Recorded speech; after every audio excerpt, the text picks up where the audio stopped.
Hello and welcome to Sports Update on Breakfast Central. I am Udoka Njoku. South Africa Springboks have reached the semi-finals of the 2023 Rugby World Cup, knocking tournament favourites and hosts France out of the championship with a 29-28 victory. Both sides scored 3 first-half tries, but the Boks scored a crucial second-half try through Eben Etzebeth to take the lead late in the game.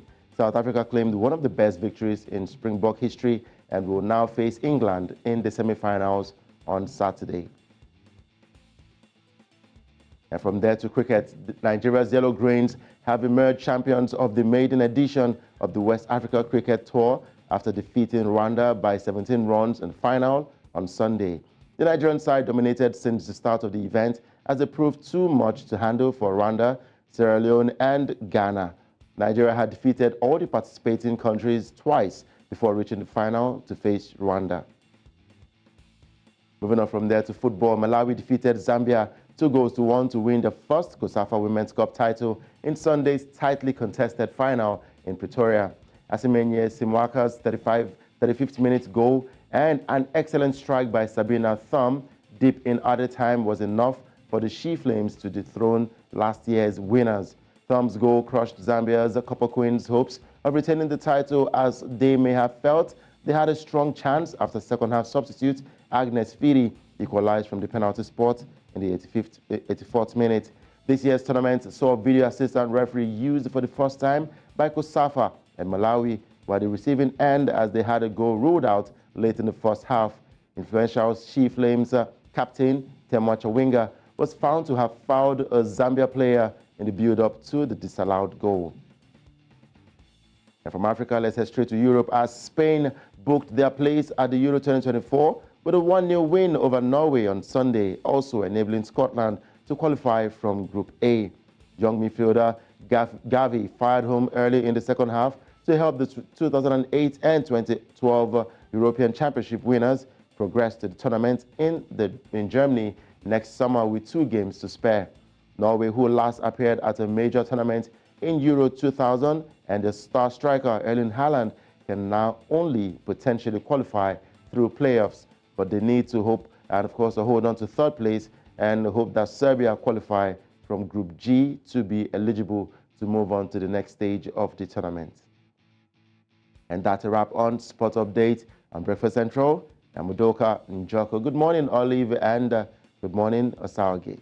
Thank you very much. And once again, my love for rugby continues to blossom and increase. I missed the South Africa-France game, but it looks like it was really, really good. And I'm happy for South Africa winning that one. It looks like, I'm going to continue watching and just continue to understand the game. But so far, I'm totally in love with rugby.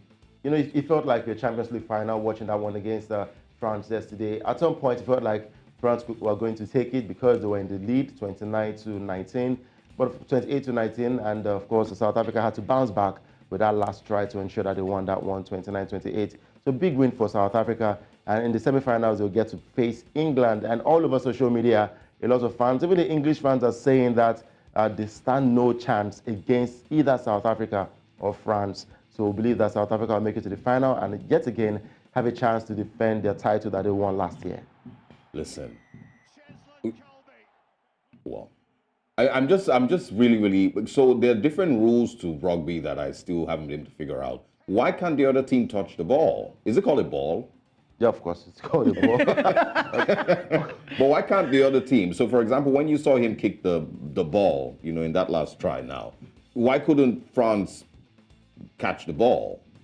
You know, rugby's rules are quite peculiar, and it takes a lot of understanding for you to really know exactly what the rules are when it comes to rugby. But of course, when the opposing team has the ball, the only way you can get the ball is by taking down that player. No, I don't think it's just taking down the player, because even when you take the player down, you still can't touch the ball. The team still continues to. I think it's only when they drop the ball. Drop the ball, yeah. But it looks like they're struggling for the ball here. Yeah, so what they're struggling for is to hold the player down. It's not to. No. Once you take the player down, then you can take the ball from. So is it safe to say that? No, you can't take the. You can't. You can.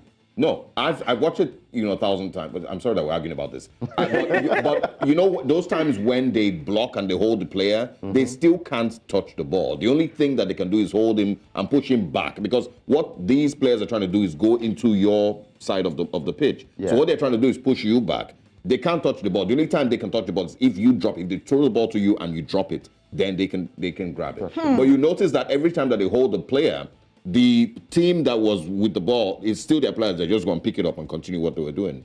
Okay, we're going to confirm what the actual rules are, but is it safe to say that this is, arguably one of the roughest games? Oh, yeah, it's rough.